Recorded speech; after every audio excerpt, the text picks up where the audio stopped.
Okay, ఓ భారీ విద్యా కార్యక్రమం నిజంగా సక్సెస్ అయిందని ఎలా చెప్పగలం?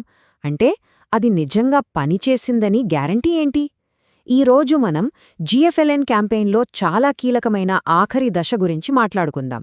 అదే verification process. So let's start. సరే, ముందుగా ఈ ప్రశ్నతో మొదలుపెడతాం. ఒక స్కూల్ మా విద్యార్థులందరూ చక్కగా చదవగలరు అని రిపోర్ట్ ఇచ్చింది అనుకుందాం.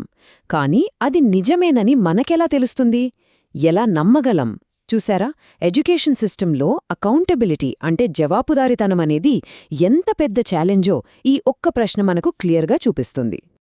ఇది అస్సలు చిన్న విషయం కాదండి. మనం మాట్లాడుతున్నది guaranteed foundational literacy and numeracy అంటే జిఎఫ్ఎల్ఎన్ కార్యక్రమం గురించి. దీనిలో ఎంతమంది పిల్లలున్నారో తెలుసా?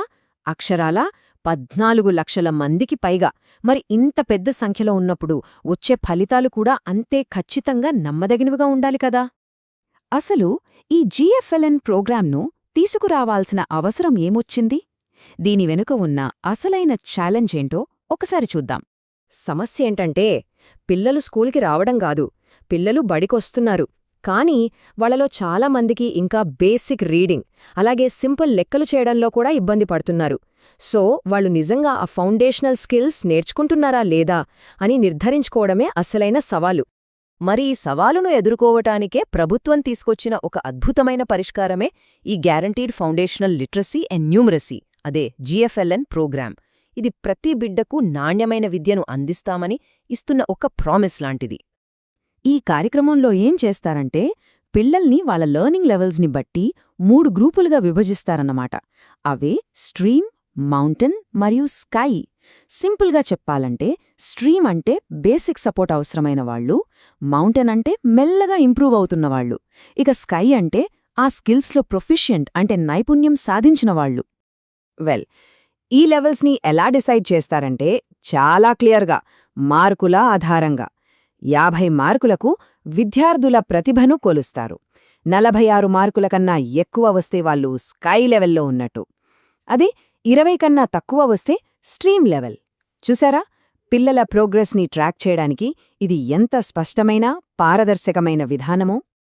ఇప్పుడు కథలో ఒక చిన్న మలుపు. ఒక స్కూల్. మా టార్గెట్ రీచ్ అయిపోయాం, మా స్టూడెంట్స్ అంత సిద్ధంగా ఉన్నారు అని వాళ్ళు ప్రకటించుకున్నారు. ఆల్ రైట్, ఇక్కడ్నుంచి అసలు కథ మొదలవుతుంది. అదే వెరిఫికేషన్ ప్రాసెస్. ఏ స్కూల్ పడితే ఆ స్కూల్ మేం విజయం సాధించామని చెప్పడానికి లేదు. కొన్ని స్ట్రిక్ట్ రూల్స్ ఉన్నాయి. అన్నీ డేటా ఆధారితమైనవే. హెడ్ మాస్టర్ లీప్ యాప్లో తమ స్కూల్ని ఎఫ్ఎల్ఎన్ అచీవ్డ్ అని పిన్ చెయ్యాలి.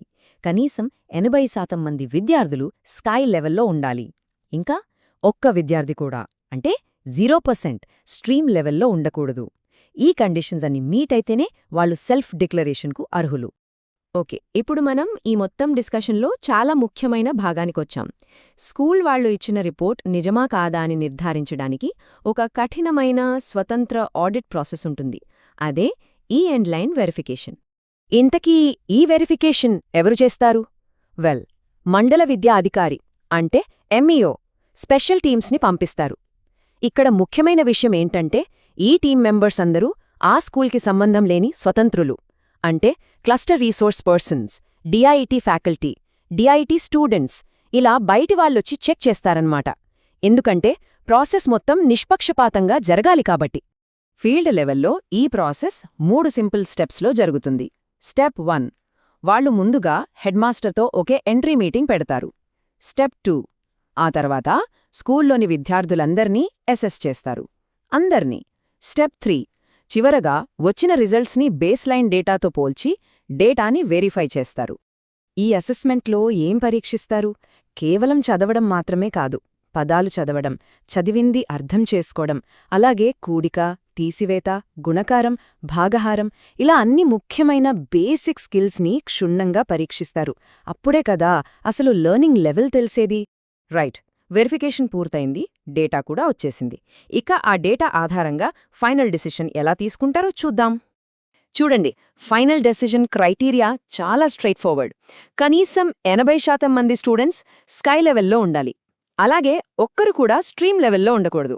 ఈ 2 కండిషన్స్ పక్కాగా మీట్ అయితేనే ఆ స్కూల్ని జిఎఫ్ఎల్ఎన్ సాధించింది అని ప్రకటిస్తారు. ఒకవేళ కాలేదంటే సింపుల్, సాధించలేదు అని స్టేటస్ ఇచ్చి ఇంప్రూవ్ చేసుకోవడానికి ఫీడ్బ్యాక్ ఇస్తారు. ఈ మొత్తం ప్రాసెస్ క్వాలిటీగా, ఫేర్గా జరగడానికి కొన్ని స్ట్రిక్ట్ గైడ్లైన్స్ కూడా ఉన్నాయి. అవేంటంటే, అసెస్మెంట్కు ముందు పిల్లలకు ఎలాంటి స్పెషల్ కోచింగ్ ఇవ్వకూడదు. టెస్టింగ్ స్వతంత్రంగా జరగాలి. టీచర్లు గాని, హెడ్ మాస్టర్ గాని మధ్యలో ఇన్వాల్వ్ అవ్వకూడదు. ప్రతిదీ లీప్ యాప్లోని అసెస్మెంట్ టూల్ ప్రకారమే జరగాలి. దీనివల్ల పూర్తి పారదర్శకత, ఖచ్చితత్వం ఉంటాయి. ఈ ప్రాసెస్ కేవలం స్కూల్ లెవెల్తో ఆగదు. ఇది ఒక చైన్ లాంటిది. స్కూల్ ధృవీకరించిన డేటాను సబ్మిట్ చేస్తుంది. దాన్ని ఎంఈఓ సమీక్షించి మండల లిస్టును పంపిస్తారు. ఆ తర్వాత జిల్లా అధికారులు మండల డేటాను వెరిఫై చేసి జిల్లా లిస్టును ఫైనలైజ్ చేస్తారు. ఫైనల్గా రాష్ట్రస్థాయి అధికారులు ఫైనల్ రివ్యూ చేసి, అప్రూవ్ చేసి అఫీషియల్గా అనౌన్స్ చేస్తారు. సో ప్రతి లెవెల్లోనూ అకౌంటబిలిటీ ఉంటుంది. సరే, చివరిగా మనం గమనిస్తే ఈ డీటెయిల్డ్ వెరిఫికేషన్ ప్రాసెస్ అంతా ఒక పెద్ద లక్ష్యం కోసమే. ఈ క్యాంపెయిన్ అఫీషియల్ మెసేజ్ ఇదే: ధృవీకరించబడిన అభ్యాసం, నిజమైన విజయం, ప్రతి బిడ్డ స్కై స్థాయిలో. ఇది ఈ మొత్తం వెరిఫికేషన్ క్యాంపెయిన్ యొక్క ఆత్మలాంటిది.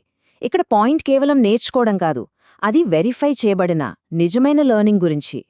మరి ఇదంతా ఎందుకు ఇంత ముఖ్యం? ఎందుకంటే ఇది కేవలం సెల్ఫ్ రిపోర్టింగ్ సిస్టమ్ను దాటి ముందుకు వెళ్తుంది. ఇది నిజంగా పనిచేసే, నమ్మదగిన, జవాబుదారీతనమున్న ఒక వ్యవస్థను నిర్మిస్తుంది.